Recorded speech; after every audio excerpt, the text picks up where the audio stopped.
Praise lord, హల్లెలూయా. మరి దేవుని నామమునకు స్తోత్రములు. కూడి వచ్చిన మీ అందరికీ వందనములు. మరి ఈ సమయంలో పరిశుద్ధ గ్రంథము వైపుకి తిరుగుదాము. అందరూ బైబిల్ గనక ఉన్నట్లయితే పరిశుద్ధ గ్రంథంని చూడండి. పరిశుద్ధ గ్రంథంలో హెబ్రీయులకు రాసిన పత్రిక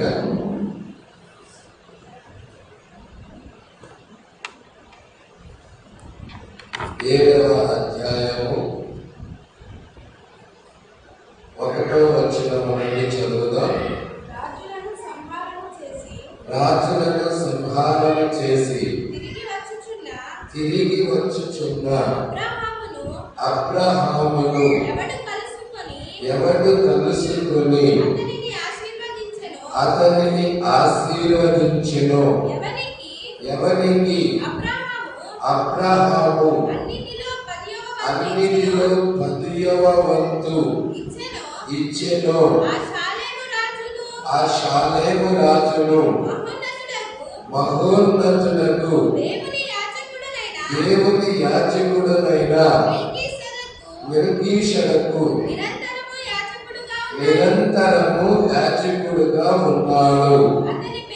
అతని పేరుకు మొదట నీతికి రాజునియు తరువాత సమాధానపు రాజునియు అర్థమిచ్చునట్టి షాలేము రాజని అర్థం.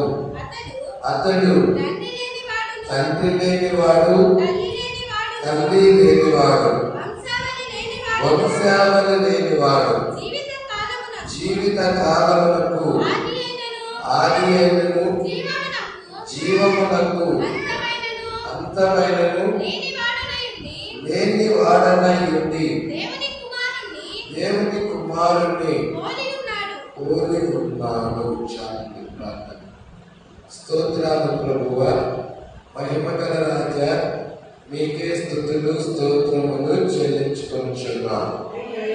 అయ్యా, ఈ సాయంకాల సమయంలో మీ ప్రియమిత్రులుగా మీ సన్నిధానానికి మేము వచ్చి ఉన్నాము ప్రభువా. మీరే మాతో మాట్లాడండి. మీ మాటలు వినడానికి మేము ఇష్టపడుచున్నాము.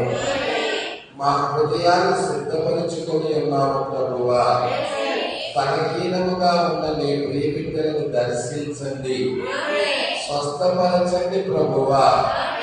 అయ్యా, మీ కుమార్తె అరుణా సిస్టర్ గారిని దర్శించి ఇప్పుడే ముక్తి స్వస్థపరచమని అడుగుచున్నాము. ఆ కుమార్తెలో ఉన్న బలహీనత వెళ్ళిపోవును గాక. ఇప్పుడే బిడ్డను దర్శించు ప్రభువా. తాకండి ప్రభువా. ఈ పరిశుద్ధాత్మ శీఘ్రముగా బిడ్డ దగ్గరకు వచ్చును గాక. ఆ బలహీనత నుండి విడుదల పొందుకొనును గాక. కృప తోడుగా ఉంచిందయ్యా.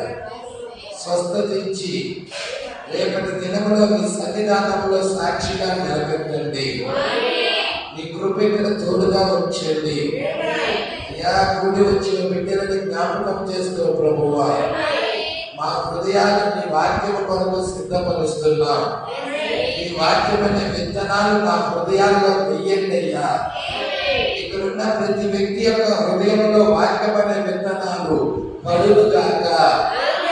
మీ కృప అనుగ్రహించమని అయ్యా, వాక్య ఫలాలు వచ్చే కృప దయచేయమని, ఆ వాక్యమైన విత్తనాలు ఫలించే కృప కూడా దయచేయమని, అనుకూలమైన వాతావరణం ఇక్కడ కలగజేయమని, కనబడని చీకటాత్మలన్నిటినీ గర్భించండి. మీ కృప ఇక్కడ తోడుగా ఉంచండి. మీరే మా అందరితో మాట్లాడమని, మహిమ ఘనత ప్రభావాలు మీరే పొందుకోమని నజరేయుడైన యేసుక్రీస్తు నామములో ప్రార్థన చేసి అడిగి వేడుకొనుచున్నాము. ఆమేన్. హల్లెలూయా, హల్లెలూయా. ఈ ఫ్యాక్టరీ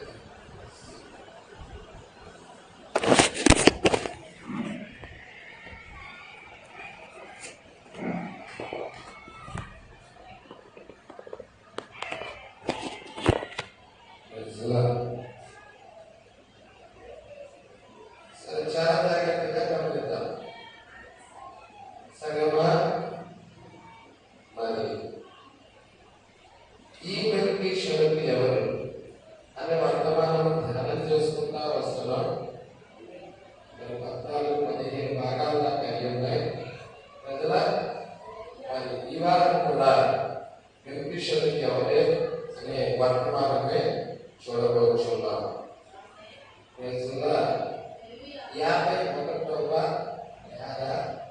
36వ పేజీ.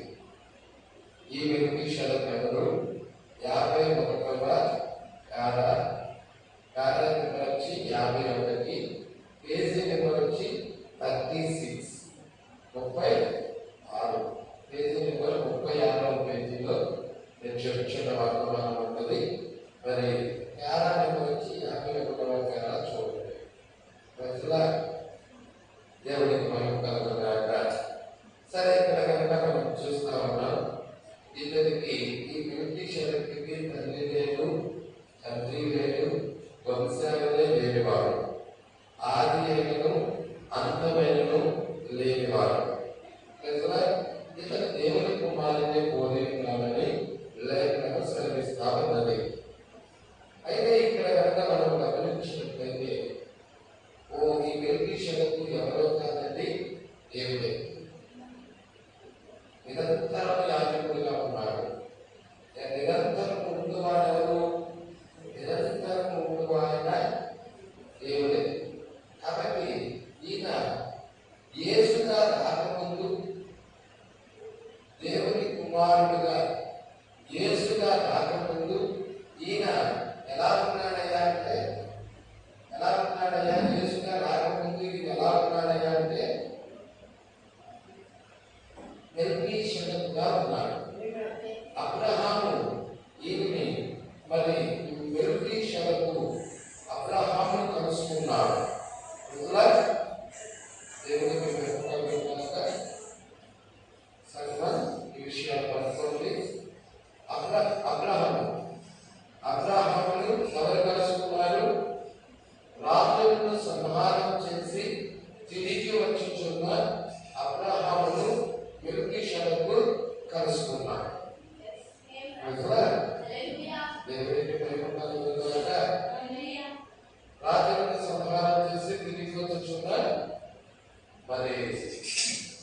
వచ్చుచున్న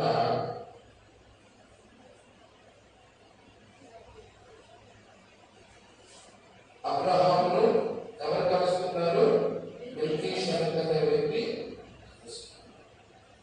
ఇతను తండ్రి లేనివాడు, తల్లి లేనివాడు, వంశాలే లేనివాడు. కాబట్టి ఇక్కడ మనం చూస్తున్నాం 51వ పేరా వైపు మనం తిరగడానికి ఇష్టపడుతున్నాం.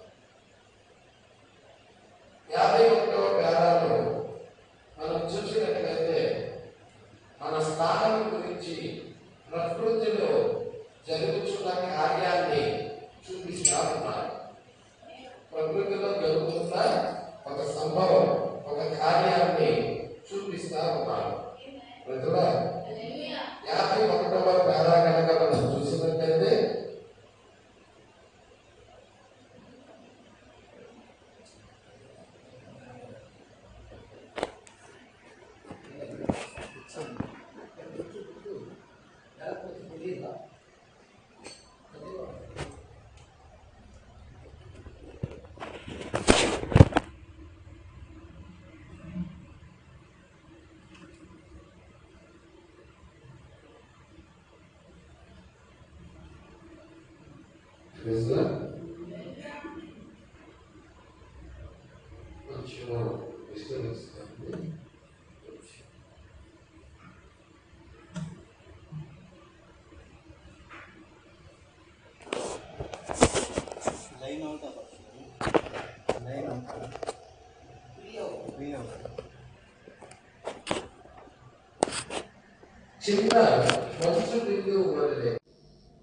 నాకు రసాయన శాస్త్రం ఎక్కువగా తెలియదు. ఎక్కువగా తెలియదు. ప్రజల ఏమంటున్నాడండి ప్రవక్త? ఇక్కడ ఏం మాట్లాడుతున్నాడో చూడండి. ఒక మంచు బిందువుని ప్రకృతిలో మనకి ఈ మంచు బిందువు కనపడతా ఉంటుంది. ప్రజల చాలా జాగ్రత్తగా సెటరేట్ అవ్వండి, కూర్చోండి, కాన్సన్ట్రేషన్ వాక్యం మీద పెట్టండి. ప్రజల ఈ చిన్న మంచు బిందువు వలనే, నాకు రసాయన శాస్త్రం ఎక్కువగా తెలియదు కానీ అది ఆ మంచు బిందువు అనేది ఎలా ఏర్పడుతుందయ్యా అంటే అది వాతావరణము లేక శీతలము యొక్క సంయోగమని నాకు అర్థమైనది. ఎప్పుడైతే మంచు బిందువు అనేది పగలు ఏర్పడదు, రాత్రి సమయంలో ఏర్పడుతుంది. ఎలా ఏర్పడుతుందయ్యా అంటే వాతావరణంలో ఆ మంచు బిందువు అనేది ఏర్పడుతుంది. శీతలీకరణం, శీతలం అంటే చల్లదనం వల్ల అది ఆ యొక్క శీతలము యొక్క సంయోగము అని నాకు అర్థమవుతుంది అన్నాడు ప్రవక్త. ప్రజలా ఆ సంయోగం ద్వారాగా ఆ మంచు బిందువు ఏర్పడుతుంది. రాత్రి చీకటి పడి చల్లగా ఉన్నప్పుడు అది ఆకాశము నుండి పడును. అంతే కదా? మంచు బిందువు ఎక్కడి నుంచి పడుతుంది? రాత్రి చీకటి పడి చల్లగా ఉన్నప్పుడు ఆ యొక్క మంచు బిందువు ఆకాశము నుండి పడును. చుక్కలుగా నేల మీద రాలును. చిన్న చిన్న డ్రాప్స్, సన్న డ్రాప్స్ చుక్కలుగా నేల మీద రాలును. అది ఎక్కడ నుండి పడుచున్నది? అసలు ఆ మంచు బిందువు అనేది ఎక్కడ నుండి పడుచున్నది? కానీ మరుసటి ఉదయాన సూర్యుడు వచ్చు ముందే అది అక్కడ ఉండును. రాత్రి కాలంలో జన్మించిన ఈ మంచు బిందువు ఎక్కడ నుండి పడినది? ఎక్కడ నుండి వచ్చినది? ఉదయమున మరుసటి ఆ రాత్రి నుండి తెల్లారేదానికే ఉదయం అవుతుంది. ఆ ఉదయమున సూర్యుడు వచ్చే ముందే అది అక్కడ ఉన్నది. ప్రజలా సూర్యుడు ఎవరికి సాదృశ్యం అంటే నీతి సూర్యుడికి సాదృశ్యం. మరి నీతి సూర్యుడు ఎవరయ్యా అంటే ప్రభువైన, అంటే సూర్యుడు యేసుక్రీస్తుకి సాదృశ్యముగా ఉన్నాడు. ఇప్పుడు ఇక్కడ రాత్రి కాలములో జన్మించిన మంచు బిందువు ఉంది, చూసావా? ఇది ఎవరికి సాదృశ్యం అంటే చీకటి టైములో పుట్టిన బిందువు. అది రాత్రి కాలములో జన్మించిన బిందువు. అది ఒక విశ్వాసికి సాదృశ్యం. తల్లి గర్భములో నుండి మనము పాపము ద్వారా వస్తున్నాం. ప్రజల చీకటిలో ఎలాగా మంచు బిందువు జన్మించి ఉన్నదో ఆ శీతలీకరణము ద్వారాగా, సంయోగము జరగటము ద్వారాగా ఏ విధముగా జన్మించి ఉన్నదో అదే విధముగా మనము కూడా ఒక తల్లి తండ్రి కలయిక ద్వారాగా జన్మ పాపం ద్వారా లోకంలోకి వచ్చాం. నీతి సూర్యుడు యొక్క వెలుగు మనల్ని తాకుతూ ఉన్నది. మంచు బిందువు ఆ సూర్యుడు వచ్చేటప్పటికే మంచు బిందువు ఉంది అక్కడ. నీతి సూర్యుడు వచ్చేదలిగే మనం ఉన్నాం ఇక్కడ. ప్రజలా ఇక్కడ చూద్దాం, కొంచెం జాగ్రత్తగా పట్టుకోండి. మరుసటి ఉదయాన సూర్యుడు వచ్చే ముందే అది అక్కడుండును. ఆ చిన్నది వణుకును. ఏంటి చిన్నది అన్నాడు? ఆ బిందువే ఒక వ్యక్తి, లేకపోతే వధువుకు సాదృశ్యం, లేక ఒక విశ్వాసికి సాదృశ్యం. ఏమవుతుంది ఆ మంచు బిందువు అంటే? అది కదలికలు వస్తాయి దానిలో.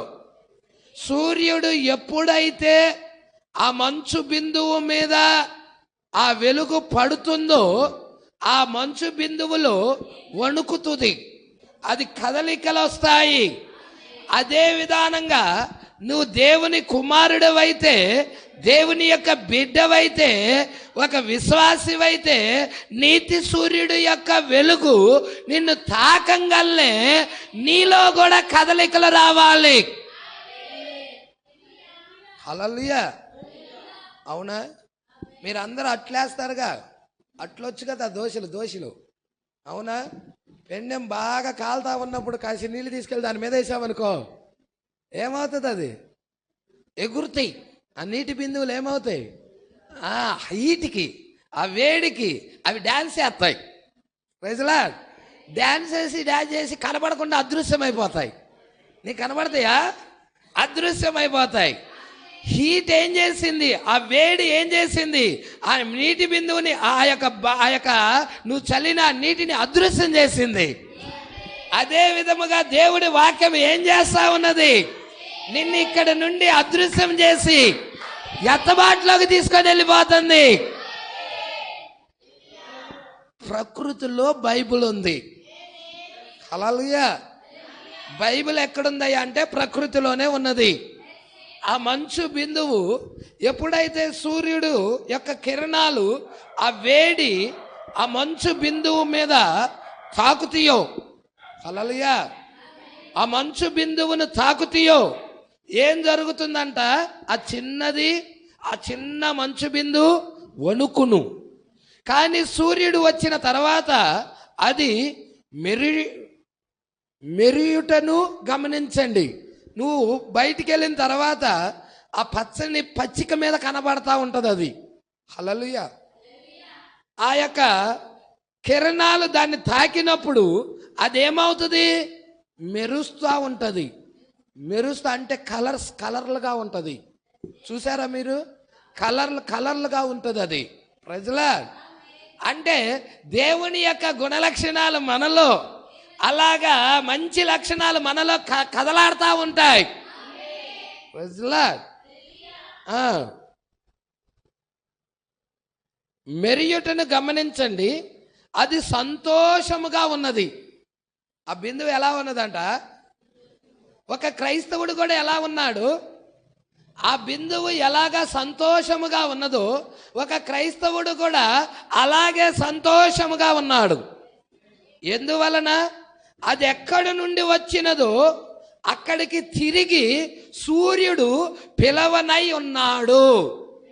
ప్రజలా మంచు బిందువుని ఎక్కడి నుండి అయితే వచ్చిందో అక్కడికి సూర్యుడు పిలుస్తున్నాడంట రమ్మని.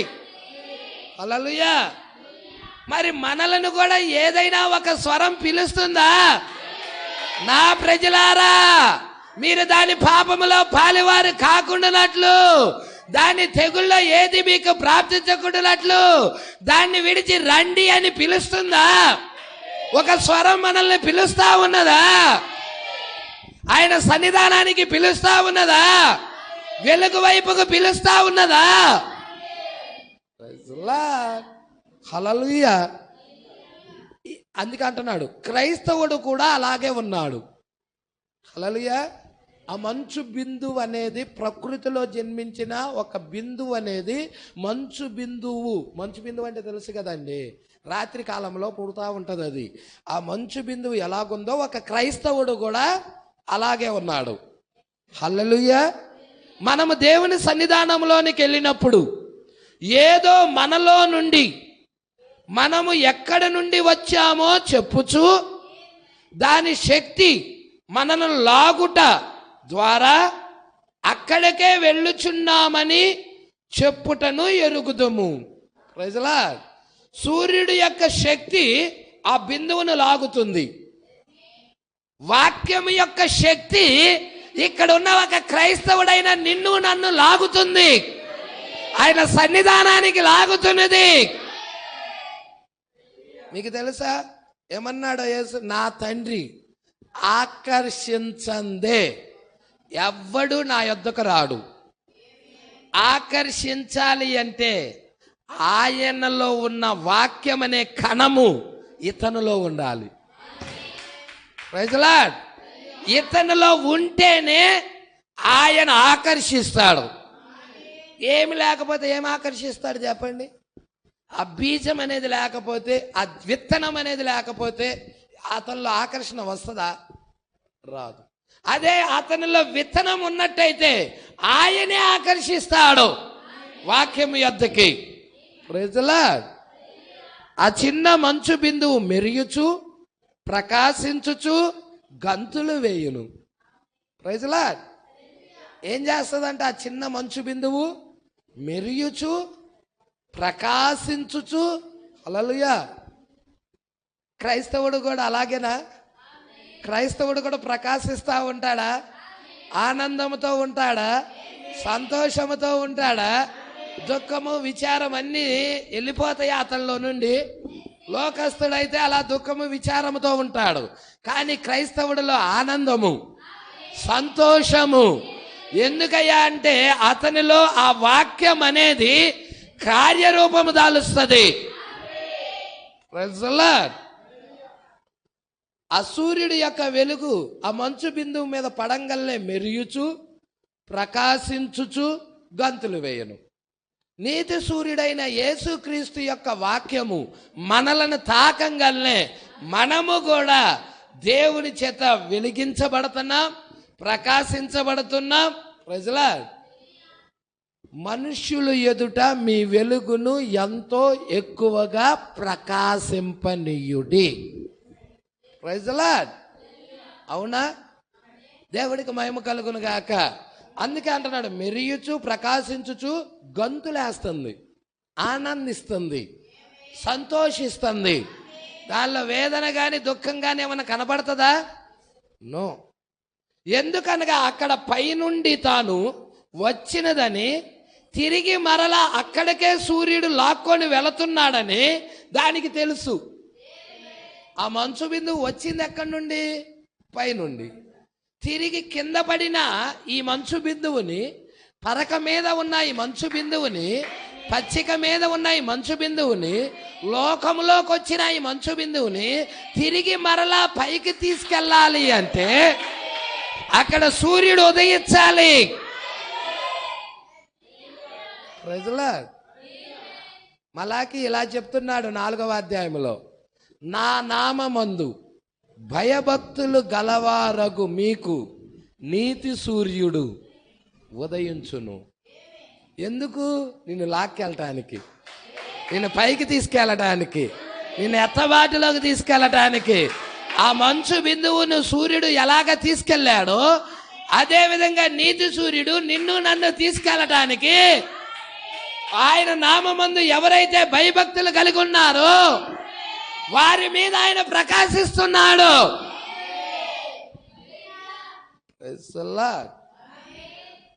దేవుని యొక్క గుణలక్షణాలు కలిగిన వ్యక్తి, దేవుని వలన జన్మించిన వాడు, హల్లెలూయా, దేవుని కుమారునితో సంబంధం ఏర్పరచుకున్నప్పుడు ఏదో ఒక దినాన ఇక్కడ నుండి పైకెత్తబడునని ఆయన ఎరుగును. ఏదో ఒక రోజున 6-9 మధ్యలో ఈ భూమిని విడిచిపెడతాం మనం. అది రాత్రి కాలంలో కాదు, ఉదయకాలంలోనే. మంచు బిందువు అదృశ్యమయ్యేది ఎప్పుడు చెప్పండి? అదే టైమేనా? అదే టైమేనా? 9 గంటలకల్లా పరకల మీద ఉన్న మంచు బిందువులన్నీ అదృశ్యమవుతాయా? 6-9 మధ్యలో ఆ నీతి సూర్యుడి యొక్క వెలుగును మనల్ని తాకంగల్నే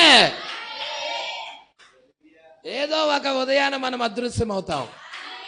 ఎందుకయ్యా అంటే మనం నడుస్తుంది నీతి సూర్యుడితో, కుమారుడితో సంబంధం కలిగి ఉన్నాం, వాక్యముతో సంబంధం కలిగి ఉన్నాం, యేసుతో సంబంధం కలిగి ఉన్నాం.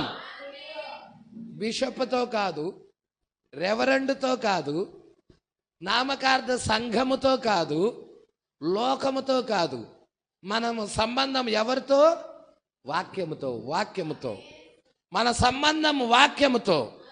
అందుకే వాక్యము మనల్ని అదృశ్యం చేయటానికి, మనల్ని ఎత్తబాటులోకి తీసుకొని వెళ్ళటానికి నీతి సూర్యుడు అయిన ఆయన మన మీద ప్రకాశిస్తున్నాడు. Praise the lord. ఏదో ఒక దినాన ఇక్కడ నుండి పైకెత్తబడునని ఎరుగును. నేను భూమి మీద నుండి ఎత్తబడినప్పుడు మనుషులందరినీ నా వైపుకు ఆకర్షించుకుందును. ఆమేన్. ఇప్పుడు గమనించండి 52వ పేర. ఈ మెల్కీషెదకు ఆ మరియా మీకు తెలుసా? మరియా అంటే ఎవరు? భాష గారు మరియా అంటే మరియానే భాష గారు. హల్లెలూయా. కన్యక గర్భము ధరించి కుమారుని కనును. ఆ కన్యక పేరేంటంటే మరియా. అవునా? ఇప్పుడు కన్యక గర్భం ధరించి కుమారుణ్ణి కనును. హల్లెలూయా. ఆ కన్యక పేరు ఏమై ఉన్నదంటే కొత్త నిబంధన దగ్గరికి వచ్చేదలికి మనకు అర్థమైపోయింది. పాత నిబంధనలో మరియా అని పేరు లేదు. వదిలా ఉందా? లేదు. మరియా అనే పేరు ఒకవేళ రాసినా కానీ చాలామంది పేర్లు మరియా మరియా మరియా మరియా పెట్టుకుంటా ఉంటారు. మరి ఎవరిలో జన్మిస్తాడు? పేరు పెట్టుకున్నంత మాత్రం జన్మిస్తారా? హల్లెలూయా. కాబట్టి దేవుడి వాక్యము అక్కడ నెరవేర్పు జరిగే టైంలో అక్కడ ఒక స్త్రీ ఉంది. హల్లెలూయా. ఇక్కడ చూడండి, ఆ మరియా ఎందుకు తల్లి కాదో చూచాము. ఎవరికి తల్లి కాదు? మెల్కీషెదకుకు. మెల్కీషెదకు ఎవరు? దేవుడే. హల్లెలూయా. దేవునికి ఒక మానవ స్త్రీ తల్లి అవుతుందా? చెప్పండి. ఒక మానవ స్త్రీ తల్లి అవుతుందా? హల్లెలూయా. ఈ మెల్కీషెదకు తల్లి లేని ఆయన, తండ్రి లేని ఆయన. ఈ మెల్కీషెదకు ఎవరో కాదు, మెల్కీషెదకుగా ఉన్న ఆయనే యేసుగా వచ్చాడు. యేసుగా వచ్చింది మెల్కీషెదకే. ఎందుకంటే దేవుని కుమారుని పోలున్నాడు. దేవుడికి మహిమ కలుగును గాక. హల్లెలూయా. అయితే ఇప్పుడు యేసు ఆమెను అమ్మా అని పిలిచాడా? మరియాని. నువ్వు చూడు, తెలుగు బైబిల్లో అమ్మ అని రాయబడుతుంది, కానీ ఇంగ్లీష్ బైబిల్లో అమ్మ అని ఉండదు. ఓ స్త్రీ, ఉమెన్ అని ఉంటుంది. ఉమెన్ అంటే స్త్రీ. కాబట్టి ఇక్కడ చూడండి, ఇప్పుడు గమనించండి, మెల్కీషెదకుకు ఆ మరియా ఎందుకు తల్లి కాదో చూచాం. ఆ కారణము చేతనే ఆయన ఆమెను స్త్రీ అని పిలిచెను గాని తల్లి అని పిలవలేదు. యేసు ఆమెని మరియాని ఏమని పిలిచాడు? స్త్రీ, ఓ స్త్రీ అని పిలిచాడే గాని అమ్మా తల్లి అని పిలవలా. దేవుడికి మహిమ కలుగును గాక. ఆయనకి తల్లి లేదు, ఆయనకి తండ్రి లేడు. కాబట్టి ఆయనకి ఇప్పుడు మనం చూస్తున్నాం, ఆయనకు తండ్రి కూడా లేడు. ఎందుకనగా ఆయనే తండ్రి. దేవుడే నిత్యుడగు తండ్రి. యెషయా చెప్పలేడా నిత్యుడగు తండ్రి అని? చెప్పాడా లేదా? ఆయనే నిత్యుడగు తండ్రి అయితే ఆయనకి ఇంకొక తండ్రి ఉంటాడా? ప్రజలా, దేవుడికే దేవుడు ఇంకొక దేవుడు ఉంటాడా? హల్లెలూయా. అర్థమవుతుందా? కాబట్టి ఆయనే, ఆయనకి తల్లి లేదు, ఆయనకి తండ్రి లేదు. మెల్కీషెదకుకి తల్లి లేదు, మెల్కీషెదకుకి తండ్రి లేడు. అక్కడ బైబిల్లో ఉంది. బైబిల్ అలా రాయబడిందో లేదో చూసాంగా మనం. తల్లి లేని ఆయన, తండ్రి లేని ఆయన, వంశావళి లేని ఆయన. అవును, ఉందా లేదా? హెబ్రీలకు చదివావుగా 7వ అధ్యాయంలో. అందుకే ఇక్కడ చెప్తున్నాడు, ఎందుకనగా ఆయనే నిత్యుడగు తండ్రి, ఆయనే తండ్రి, నిత్యుడగు తండ్రి. ఒక్కనిలో 3, ఆ ఒక్కనిలోనే 3 గుణలక్షణాలు ఉన్నాయి. ఆయనకు తల్లి లేదు, నిశ్చయముగా లేదు. ఆయనకు తండ్రి లేదు, ఎందుకనగా ఆయనే తండ్రి. యేసును గొప్పగా అభినందించుచు ఒకసారి కవి ఇలాగ చెప్పాడు. ఒక రచయిత, ఒక కవి ఇలాగ చెప్పాడు, అగ్నితో మండుచున్న పొదలో మోషేతో మాట్లాడిన వాడను నేనే. ఆ యేసే మోషేతో అగ్ని స్తంభములో ఆ పొదలో మండుచున్న పొదలో మాట్లాడాడు. మండుచున్న పొదలో మాట్లాడిన ఆయన ఎవరో కాదు, ఈయనే యేసే. హల్లెలూయా. నేను అబ్రహాము యొక్క దేవుడును అని చెప్పిన ఆయన ఎవరో కాదు, యేసే. అబ్రహాము దేవుడు, ఇస్సాకు దేవుడు, యాకోబుల దేవుడు ఆ చెప్పిన ఆయన ఎవరో కాదు, ఈయనే. ప్రకాశించుచున్న ఉదయ నక్షత్రము ఎవరో కాదు, ఈయనే. నేనే అల్ఫా, నేనే ఒమేగా, ఆదియు నేనే, అంతము నేనే, సర్వ సృష్టిని సృష్టించిన ఆయన్ని నేనే. నా పేరేంటయ్యా అంటే యేసు. సర్వ సృష్టిని సృష్టించిన ఆయన పేరేంటయ్యా అంటే యేసు. అది నిజం. నువ్వు చూస్తున్నా ఈ చెట్లన్నిటిని సృష్టించిన ఆయన యేసు. పర్వతాలు కొండలను సృష్టించిన ఆయన యేసు. నదులను సముద్రాలను సృష్టించిన ఆయన యేసు. సూర్యుడు చంద్రుడు నక్షత్రాలను సృష్టించిన ఆయన యేసు. పక్షులని కలగజేసిన ఆయన యేసు. జంతువులను కలగజేసిన ఆయన యేసు. సృష్టి యావత్తును కలగజేసిన ఆయన ఎవరో కాదు, యేసే. మండుచున్న పొద దగ్గర మోషేని కలుసుకుంది ఎవరో కాదు, యేసే. అబ్రహాముతో మాట్లాడిన ఆయన ఎవరో కాదు, యేసే. యేసిలా చెప్పాడా? అబ్రహాము నా దినము ఏంటండి? చూడండి యోహాను సువార్త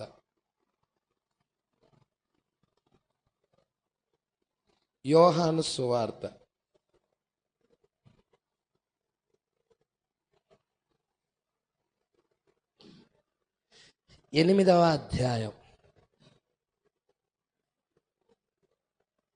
56. మీ తండ్రి అయిన అబ్రహాము నా దినము చూతునని మిగుల నా దినాన్ని చూడాలని మీ తండ్రి అయిన అబ్రహాము మిగుల ఆనందించాడు. అది చూడాలనే కాదు, ఆల్ రైట్ చూశాడు కూడా.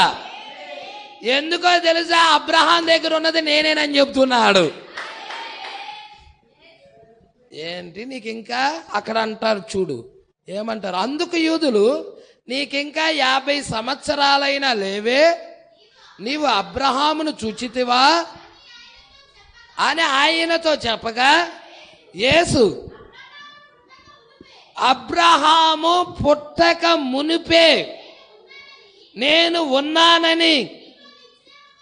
Praise Lord. అబ్రహామును చూడటమే కాదయ్యా, అబ్రహాము పుట్టక ముందే ఉన్నా నేను. Praise lord. అబ్రహాము నా దినం చూడటమే కాదు, అబ్రహాం పుట్టక ముందే. అయితే యూదులు ఎరగలేకపోయారు. ఈరోజు క్రైస్తవ సంఘాలు కూడా ఎరగలేకపోతున్నారు. ఒక్క దేవుడని పరిశుద్ధ గ్రంథం చెబుతుంటే 3 దేవుళ్ళని అనుకుంటున్నారు. త్రియేక దేవుడని అనుకుంటా ఉన్నారు. Praise lord. బైబిల్ మొత్తం మనకేం చెప్తుందంటే పరిశుద్ధ గ్రంథము దేవుడు ఒక్కడేనని, ప్రభువు ఒక్కడేనని, విశ్వాసము ఒక్కడేనని, తండ్రి అయిన దేవుడు ఒక్కడేనని పరిశుద్ధ గ్రంథం సెలవిస్తా ఉన్నది. హల్లెలూయా. అయితే దానిని ఎరగలేకపోతుంది క్రైస్తవ సంఘం. నేటి క్రైస్తవ సమాజము దానిని ఎరగలేకపోతా ఉన్నది. ఆ రోజు యూదులు ఎలాగా ఆయనను ఎరగక గ్రుడ్డివారుగా ఉన్నారు, నేడును అలాగే గ్రుడ్డివారిగా ఉన్నారు. ప్రజలా అందుకే ఇక్కడ అంటా ఉన్నారు చూడండి, అబ్రహాముకు పుట్టక ముందే, అబ్రహాము పుట్టక మునిపే నేనున్నాను చెప్పాడా? హల్లెలూయా. యేసు ఇలా అంటున్నాడు, అబ్రహాము పుట్టక మునిపే నేనున్నానని మీతో నిశ్చయముగా. ఈ మాట చెప్పేదానికే వాళ్ళ కడుపులో మండిపోయింది. సత్యం చెబితే అందరికి అలాగే ఉండిద్ది, అబద్ధం చెప్పు తీయగా ఉండిద్ది, అదే సత్యం చెప్పు కొంచెం కరుకుగా చేదుగా ఉండిద్ది. ప్రజలా వాళ్ళు ఏం చేశారు, ఇక యేసును చంపడానికి రాళ్ళు ఎత్తారంట. అక్కడ ఉంది హల్లెలూయా. అబ్రహాము పుట్టక మునిపే నేను ఉన్నాను అన్నప్పుడు యూదులందరూ ఏం చేశారు? అక్కడ ఉంది, చదువమ్మా. కాబట్టి వారు ఆయన మీద రువ్వుటకు రాళ్ళు ఎత్తిరి గాని యేసు దాగి దేవాలయంలో నుండి బయటికి వెళ్ళిపోయాను. ప్రజలా మరి ఎంత ఒత్తిడో చూడండి యేసు మీద. ఈరోజు సత్యం పట్టుకుంటే మన మీద కూడా సేమ్ వస్తుందండి, భయపడాల్సిన అవసరం లేదు. ఆ దేవుడు మనకు తోడుగా ఉన్నాడు, ఆ దేవుడు మన పక్షాన ఉన్నాడు. ప్రజలా అందుకే ఇక్కడ అంటున్నాడు చూడండి, కవి ఇలాగ అంటున్నాడండి, మండుచున్న పొదల్లో మోషేతో మాట్లాడిన వాడును నేనే, అబ్రహాం యొక్క దేవుడును నేనే, ప్రకాశించుచున్న ఉదయ నక్షత్రాన్ని నేనే, నేనే అల్ఫా ఒమేగా, నేనే ఆదియు అంతము, నేనే సర్వ సృష్టిని సృష్టించిన సృష్టికర్తని, నా పేరు యేసు. ఆయన పేరేంటి? యేసు. అది నిజం. ఓ నేనెవరినని మీరు చెప్పుకుంటున్నారు? అక్కడ వాళ్ళని అడుగుతున్నాడు, నేనెవరినని మీరు చెప్పుకుంటున్నారు? అయ్యా నువ్వు అబ్రహాం కంటే ముందున్నవాడు అయ్యా, నువ్వే సర్వ సృష్టిని సృష్టించిన సృష్టికర్తవయ్యా. హల్లెలూయా. ఒకసారి మనిషి కుమారుడిగా మొదటి రాకడలో యేసు ఎలా వచ్చాడు? దేవుని కుమారుడిగా వచ్చాడా, మనిషి కుమారుడిగా వచ్చాడా? టెస్ట్, మీ అందరికి టెస్ట్. మొదటి రాకడ జరిగింది కదా, 2000 సంవత్సరాల క్రితం జరిగింది కదా. 2000 సంవత్సరాల క్రితం మొదటి రాకడ జరిగినప్పుడు యేసుక్రీస్తు మనుష్య కుమారుడిగా వచ్చాడా, లేక యేసుక్రీస్తు దేవుని కుమారుడిగా వచ్చాడా? మొదటి రాకడలో ఆయన మనిషి కుమారుడా, దేవుని కుమారుడా? దేవుని కుమారుడు అన్నాళ్ళు చెయ్యొద్దండి.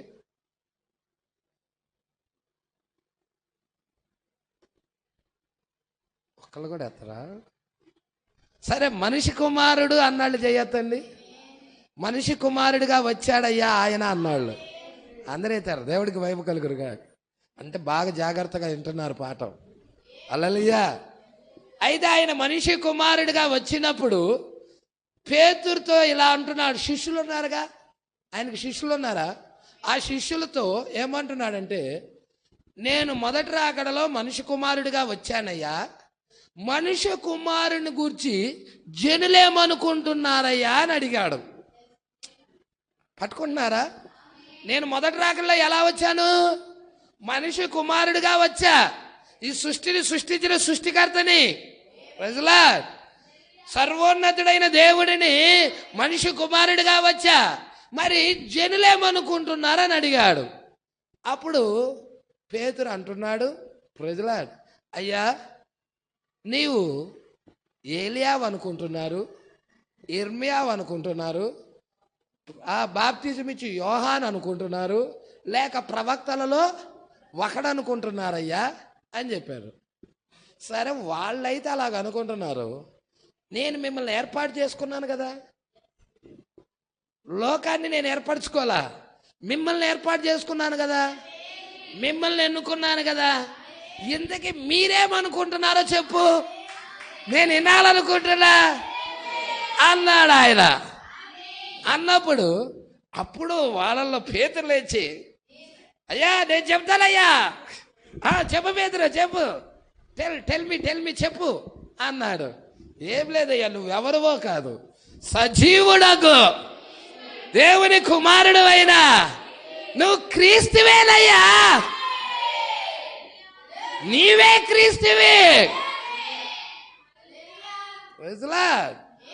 నువ్వు దేవుని కుమారుడిగా వచ్చిన క్రీస్తువే చెప్పేసేసాడు. హల్లెలూయా. మనిషి కుమారుడే ఎవరో ఆ బయలుపాటు, ఆ ప్రత్యక్షత పేతురుకు దొరికేసింది. పేతురు, ఓకే, ఈ విషయం నీకు ఒక బైబిల్ మిషన్ వాళ్ళు, బైబిల్ స్కూల్ వాళ్ళు నీకు తెలియజెప్పలా. ఎవరు తెలియజెప్పారంటే పరలోకమందున్న నా తండ్రి ఈ సంగతి నీకు బయలుపరిచాడు. నీవు పేతురువు, ఈ బండ మీద, నీవు పేతురువు, ఈ బండ మీద నా సంఘాన్ని కడతానని చెప్పేశాడు. అంతే. ప్రజలా, ఓ ఈ లేఖనం అండర్లైన్ చేసుకోనిక ఆర్సీఎం వాళ్ళు ఏమన్నారంటే, ఇదిగో లేఖనం చూడు, మా మొదటి బిషప్ పేతురు మీద సంఘాన్ని కట్టాడు. అర్థమవుతుందా? పేతురు మీద సంఘాన్ని కట్టాడు. నో నో నో నో, పేతురు మీద సంఘాన్ని కట్టలేదు. రోమన్ క్యాథలిక్ వాళ్ళేమో పేతురు మీద సంఘాన్ని కట్టారనుకున్నారు. పేతురు మీద సంఘాన్ని కట్టలేదు. అక్కడ ఉంది కదా, అక్కడ ఏమని ఉంది? నీవు పేతురువు, ఈ బండ మీద నా సంఘాన్ని కడతానన్నాడు. అరే నాన్న, పేతురు మీద కట్టలేదు. రోమన్ క్యాథలిక్లో నుండి బయటకు వచ్చిన ప్రొటెస్టెంట్ సంఘాలు ఉన్నాయి, ఈ సంఘాలు ఉన్నాయి. అర్రే, వాళ్ళు పొరపడ్డారు.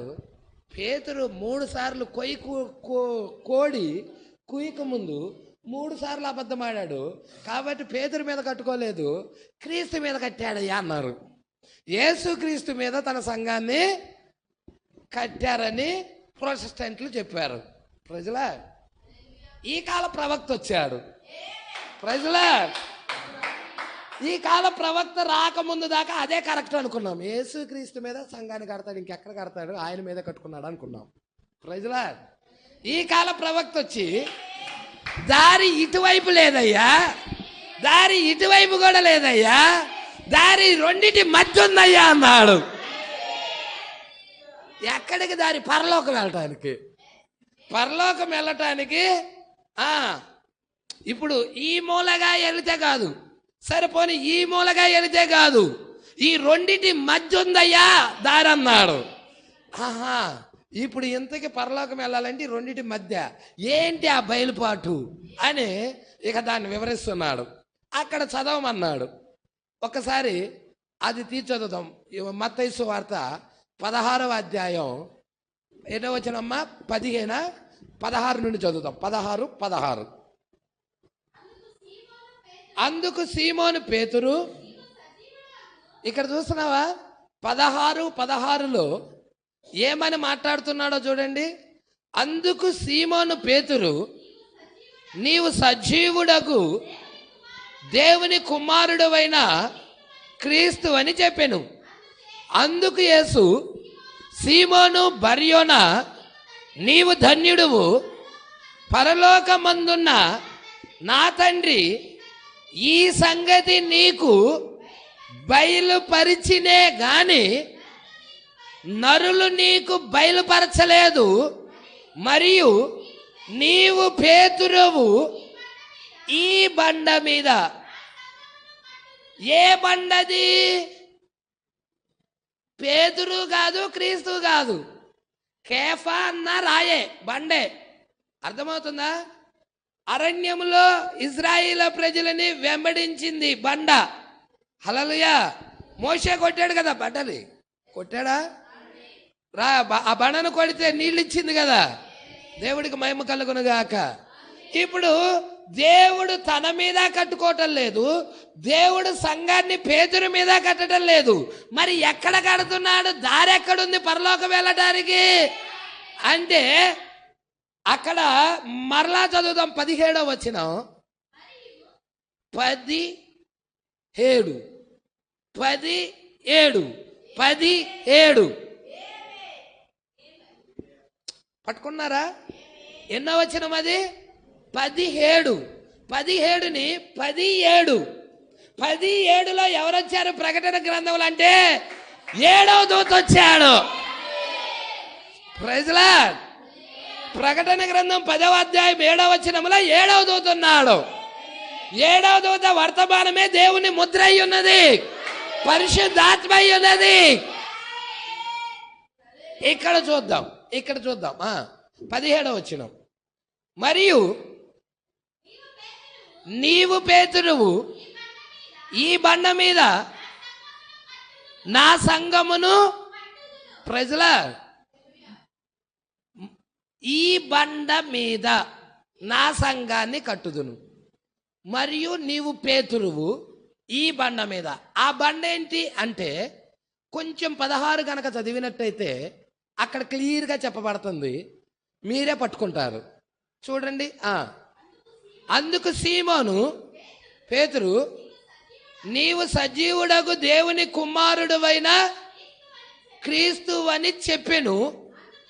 అందుకు యేసు, సీమోను బర్యోనా, నీవు ధన్యుడవు, పరలోకమందున్న నా తండ్రి ఈ సంగతి, ఏ సంగతి? ఈయన ఎవరా అన్న సంగతి ఎవరు బయలుపరిచారు? పరలోకమందున్న నా తండ్రే ఈ సంగతి నీకు బయలుపరిచినే గాని నరులు నీకు బయలుపరచలేదు. హల్లెలూయా. ఇదే బండ అంటే బయలుపాటే బండ అంటే సంఘాన్ని ఎక్కడ కడుతున్నాడంటే బయలుపాటు మీద, ప్రత్యక్షత మీద. దేవుడు ఎవరా అన్న ప్రత్యక్షత మీద దేవుడు సంఘాన్ని కడుతున్నాడు. ఈ విషయాలు పట్టుకుంటున్నావా? దేవుడు ఎవరా అన్న బయలుపాటు ప్రత్యక్షత మీద ఆయన తన సంఘాన్ని కట్టుచున్నాడు. ప్రజలా, ఇప్పుడు మనం చూస్తున్నాం, మొదటి రాకడలో యేసు మనిషి కుమారుడిగా వచ్చినప్పుడు ఎన్నుకోబడిన వారు గుర్తించారు. హల్లెలూయా. మరి తర్వాత మనం చూసినట్టయితే మనిషి కుమారుడు పరిచర్య ముగించుకొని దేవుడు తన ముసుగును మార్చేసి రెండో పరిచర్యలోకి వెళ్ళాడు. ఏం పరిచర్య అంటే మనిషి కుమారుడు నుండి దేవుని కుమారుడుగా 7 సంఘకాలాల్లో దేవుని కుమారుడు పరిచర్య జరిగించాడు. 7 సంఘకాలాలు ఉన్నాయి అక్కడ. అదిగో అక్కడ 7 సంఘకాలాల ఫోటో ఉన్నది, బొమ్మ. ఆ 7 సంఘకాలాల్లో యేసుక్రీస్తు దేవుని కుమారుడిగా పరిచర్య జరిగించాడు. ప్రజల తర్వాత మనం చూస్తున్నాం 7 సంఘకాలాల ముగింపులో ప్రజల ఆయన దేవుని కుమారుడు నుండి మరలా తన పరిచర్యను మారుస్తున్నాడు. ఏంటంటే మరలా నోవాహు దినాలు ఎలాగుంటాయో మనిషి కుమారుడుగా, మనిషి కుమారుడు రాకడ దినాలు ఎలాగుంటాయి అన్నాడు. దేవుని కుమారుని రాకడ దినాలు అనలేదు, మనుష్య కుమారుని రాకడ దినాలు. అంటే దేవుని కుమారుడు పరిచర్య ముగించుకొని ఆయన ఏ పరిచర్యలోకి వెళ్ళాలి? మరలా మనిషి కుమారుడు పరిచర్యలోకి వెళ్ళాలి. ప్రజలా, ఈ కాలంలో జనులను అడుగుతున్నాడు ఇక్కడ ఎన్నుకోబడిన వారిని, ఈయన ఎవరు? ఈ మేఘం ధరించుకొని వచ్చిన ఈయన ఎవరు? ఈ మనుష్య కుమారుడు ఎవరు? లూకా 21:27లో ఆయన, ఒకసారి చూద్దాం, లూకా 21:27.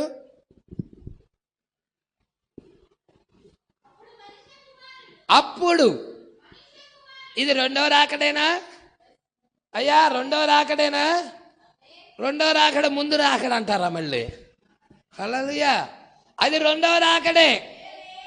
ఆ రెండవ రాకడలో అప్పుడు మనుష్య కుమారుడు ప్రభావముతో మహామహిమతో మేఘారుడై వచ్చుట చూతురు. ఇవి జరగనారంభించినప్పుడు మీరు ధైర్యము తెచ్చుకొని మీ తలలెత్తుకోండి, మీ విడుదల సమీపముగా ఉన్నదని. ఇప్పుడు రెండవ రాకడలో మనిషి కుమారుడిగా మరలా యేసు రావాలి, మేఘము ధరించుకొని రావాలి. మరి లోకంలో ఉన్న జనులు ఈ మేఘము గురించి ఏమనుకుంటున్నారు? ప్రజలా, లోకంలో ఉన్న సంఘాల్లో ఉన్న ప్రజలు ఈ మేఘము గురించి ఏమనుకుంటున్నారు? మొదటి రాకల్లో యేసు అడిగాడా? మనిషి కుమారుడు గురించి జనులు ఏమనుకుంటున్నారు? రెండవ రాకడలో కూడా యేసు మేఘం ధరించుకొని, మనిషి కుమారుడు మేఘం ధరించుకొని వచ్చాడు. ఇప్పుడు ఈ మేఘం గురించి జనులు ఏమనుకుంటున్నారు? అదేదో ఒక ర్యాకెట్ పోగో ప్రజల, అది క్రీస్తు అని ఎవరన్నా చెబుతున్నారా? హల్లెలూయా. లోకంలో ఉన్న జనులు అయ్యా ఏదోనయ్యా ర్యాకెట్ పొగ ద్వారా ఏర్పడి ఉండిద్దేమో అని చెప్పుకుంటా ఉన్నారు. సరే, లోకంలో వాళ్ళు అలా చెప్పుకుంటున్నారు, తీసేయి. నేను లోకంలో ఉన్న వారిని వాళ్ళ పిలవలా, మిమ్మల్ని ఏర్పాటు చేసుకున్నా. మీరేమనుకుంటున్నారు? ఇది ప్రకటన 10లో బలిష్ఠుడైన దూతగా మేఘం ధరించుకొని వచ్చిన ఆయన్ని ఈ రాత్రికాల సమయంలో మీరేమనుకుంటున్నారు? ఆ రోజు పేతురుని అడిగిన అదే ప్రశ్న ఈ రాత్రికాల సమయంలో నిన్ను అడుగుతున్నాడు. నువ్వేమనుకుంటున్నావు? అయ్యా, ఆ మేఘం ఏదో కాదయ్యా, సజీవుడగు దేవుని కుమారుడుగా వచ్చిన క్రీస్తేలయ్యా. ఇది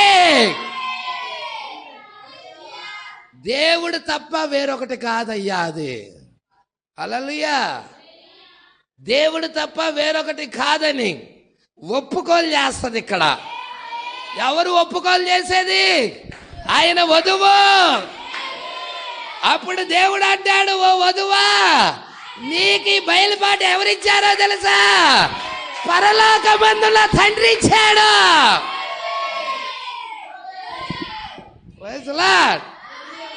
ఈ బయలుపాటు ఇచ్చింది ఆయన.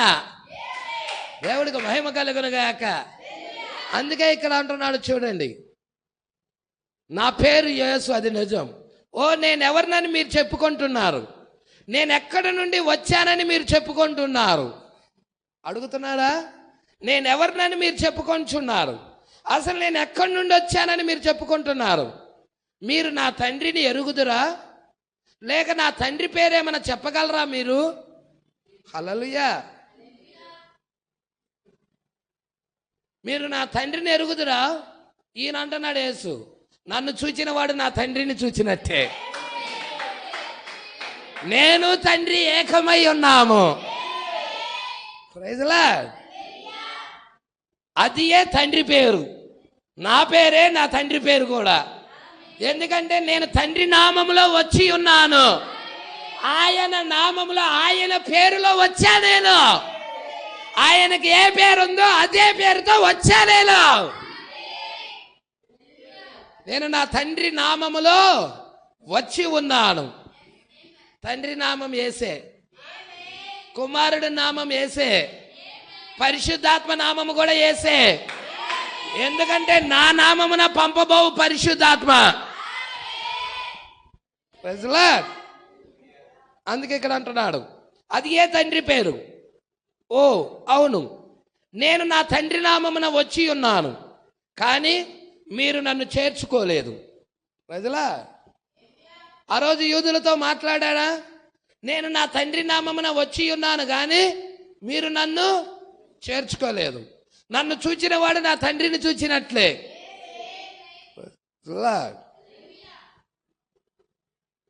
నిశ్చయముగా ఆయన నిన్న, నేడు, నిరంతరము ఏకరీతిగా ఉన్నాడు. ఈ మెల్కీషెదకు శరీరధారి అయ్యాడు. అంతకుముందు ఆయన మెల్కీషెదకుగా ఉన్నాయన, ఇప్పుడు శరీరధారి అయ్యాడు, యేసుగా అయ్యాడు. యేసుగా వచ్చిన ఆయన ఎవరో కాదు, మెల్కీసెదకే. ఆయన ప్రవక్తగా వచ్చి ఉన్నప్పుడు మోషే అన్నాడా, నా వంటి ఒక ప్రవక్తను ఇజ్రాయిల్లో నుండి మీలో నుండి పుట్టించును. ఆయన మాట వినని వారు జనుల్లో నుండి కొట్టివేయబడతారు. అందుకే ఇక్కడ అంటున్నాడు, ఈ మెల్కీసెదెకు శరీరధారాయను. ఆయన ప్రవక్తగా వచ్చినప్పుడు తన్ను తాను మనుష్య కుమారునిగా బయలుపరుచుకొనెను. ఎలా బయలుపరుచుకున్నాడు? ప్రవక్తగా వచ్చినప్పుడు. ప్రైజ్లా. ఆయన ప్రవక్తగా వచ్చినప్పుడు, హల్లెలూయా. ప్రవక్తగా ఎప్పుడైతే వచ్చాడో తన్ను తాను మనుష్య కుమారునిగా పట్టుకుంటున్నారా? అక్కడ మనిషి కుమారుడు, ఇక్కడ మనిషి కుమారుడు. అక్కడ ప్రవక్తగా వచ్చాడు, ఇక్కడ ప్రవక్త విలియం మేరీ బ్రన్హాంలోకి వచ్చాడు. హల్లెలూయా. తను తాను మనిషి కుమారునిగా బయలుపరుచుకొనెను. కుమారుని యొక్క 3 నామాల్లో అతడు వచ్చెను. కుమారుడు 3 నామాల్లో వచ్చాడు ఆయన. ఏంటి ఆ 3 నామాలంటే? 1 మనిషి కుమారుడు, 2 దేవుని కుమారుడు, 3 దావీదు కుమారుడు. ఇక్కడ కుమారుడే, ఇక్కడ కుమారుడే, ఇక్కడ కుమారుడే. ఇక్కడ మనిషి కుమారుడు, ఇక్కడ దేవుని కుమారుడు, ఇక్కడ దావీదు కుమారుడు. మనిషి కుమారుడిగా వచ్చి రక్తం చిందించాడు, దేవుని కుమారుడిగా వచ్చి గ్రహింపునిస్తున్నాడు, పరిశుద్ధాత్మగా వచ్చి నీకు లేఖనాలను గురించిన గ్రహింపునిస్తున్నాడు. దావీదు కుమారుడిగా వచ్చి 1000 ఏండ్ల పాలనలో ఆయన దావీదు కుమారుడిగా సింహాసనం అధిష్ఠించి పరిపాలన చేయబోతున్నాడు. నీతి న్యాయాల పరిపాలన జరిగించబోతున్నాడు. Praise lord. 3 నామాల్లో అతడు వచ్చాడు. 1 మనుష్య కుమారుడు, 2వది దేవుని కుమారుడు, మరియు 3వది దావీదు కుమారుడు. ఆయన ఈ భూమి మీద ఉన్నప్పుడు లేఖనాలను నెరవేర్చు వ్యక్తిగా ఉండెను. ఆయన ఈ భూమి మీద ఉన్నప్పుడు లేఖనాలని నెరవేర్చే వ్యక్తిగా ఉన్నాడు. అవునా? ప్రజల మనుష్య కుమారుడికి ఆయన భూమి మీద ఉన్నప్పుడు లేఖనాలు, ఆయన గురించి చెప్పబడిన లేఖనాలు, పాత నిబంధనలో ఉన్న లేఖనాలన్నిటినీ నెరవేర్చే వ్యక్తిగా ఉండెను. ప్రభు అయిన దేవుడు నా వంటి ఒక ప్రవక్తను మీలో పుట్టించునని మోషే చెప్పెను. కనుక ఆయన ప్రవక్తగా రావలసి ఉండెను. నేను దేవుని కుమారుడిని అని ఎన్నడూ ఆయన చెప్పుకోలేదు. నేను మనుష్య కుమారుడిని, మీరు మనుష్య కుమారుడిని నమ్ముచున్నారా అని ఆయన అడిగెను. ఎందుకనగా ఆయన అలాగే సాక్ష్యం ఇవ్వవలసి ఉన్నాడు. ఆయన అదే అయి ఉన్నాడు. మొదటి రాకడలో ఆయన అదే అయి ఉన్నాడు. ఇప్పుడు ఆయన మరో కుమారుని నామములో వచ్చెను. ఇక మనుష్య కుమారుడి పాత్ర ఏంటయ్యా అంటే, ప్రాణం పెట్టి రక్తం చిందించి సిలువలో ఆ వెల అర్పించబడిన తర్వాత ఇక మనుష్య కుమారుడి యొక్క పాత్ర ముగించుకొని నెక్స్ట్ ఇంకో పాత్రలోకి వెళ్తున్నాడు ఆయన. హల్లెలూయా. ఇప్పుడు ఆయన మరో కుమారుని నామములో వచ్చెను. ఆ కుమారుని నామం ఏమిటయ్యా అంటే దేవుని కుమారుడు. అదృశ్యుడు ఏంటండి? ఆత్మ, పరిశుద్ధాత్మ, అదృశ్యుడు, దేవుని కుమారుడు. ఆయన తిరిగి వచ్చినప్పుడు దావీదు కుమారుడిగా సింహాసనం మీద కూర్చుండును. నెక్స్ట్ ఆయన పరిచర్య ఏంటి? దావీదు కుమారుడు అంటే ఈ లోక రాజ్యాలన్నీ ప్రభు రాజ్యాలు అవుతున్నాయి. నీతి న్యాయాల పరిపాలన భూమి మీదకు రాబోతా ఉన్నది. ఈ లోకం అంతరించబోతా ఉన్నది. ఈ లోకానికి అగ్ని బాప్తిజము రావడానికి సిద్ధముగా ఉన్నది. సొదొమ గొమొర్రా పట్టణాలకి ఏ విధముగా అగ్ని ద్వారాగా నాశనమైనాయో అదే విధముగా అణు ఆయుధాల ద్వారాగా అగ్ని ద్వారాగా నేడు ప్రపంచం నాశనం కావడానికి సిద్ధముగా ఉన్నది. దానికి ముందుగా వధువు ఎత్తబడుతుంది. వధువు పైకి కొనిపోబడుతుంది. దేవుడికి మహిమ కలుగును గాక. సంగమా పట్టుకుంటున్నావా? హల్లెలూయా. మరి ఆయన మనిషి కుమారుడిగా వచ్చాడు, ఆయన దేవుని కుమారుడిగా వచ్చాడు, పరిశుద్ధాత్మగా వచ్చాడు. ఇప్పుడు ఆయన నెక్స్ట్ ఇంకొకటి ఏంటి అంటే దావీదు కుమారుడిగా ఆయన ఈ భూమి మీద ఏలాలి, పరిపాలన చేయాలి. ఆ పరిచర్య కొరకు సృష్టి ఎదురు చూస్తా ఉన్నది. దేవుని కుమారుల ప్రత్యక్షత కొరకు సృష్టి ఎదురు చూస్తా ఉన్నది. దావీదు కుమారుడిగా ఆయన భూమి మీదకి వచ్చే ముందుగా దేవుని కుమారులు ఇక్కడ ప్రత్యక్షపరచబడతారు. ఈ భూమి మీద ప్రత్యక్షపరచబడతారు. వాళ్ళు ఎత్తబాటులోకి వెళ్తారు. ఆ తర్వాత భూమి కాల్చబడుతుంది. ఆ తర్వాత 1000 ఏళ్ల పాలన భూమి మీద జరుగుతుంది. సంగమా, ఈ విషయాలు పట్టుకుంటున్నావా? మరి నువ్వు ఎత్తబాటి కొరకు సిద్ధపడుతున్నావా? దేవుడు మాటలు దీవించి ఆశీర్వదించును గాక. నెక్స్ట్ వారం 54వ పేరా నుండి చదువుదాం. ఇలాంటి వర్తమానాలు మీకు మరిన్ని అందుబాటులో ఉండాలంటే ఈ ఛానల్ని సబ్స్క్రైబ్ చేయండి. ఇంకా ఈ ఛానల్ని సబ్స్క్రైబ్ చేసుకుని వారు ఉన్నట్లయితే ఈ వీడియోలో చూపించిన విధంగా సబ్స్క్రైబ్ చేసుకోనండి. ఆమేన్.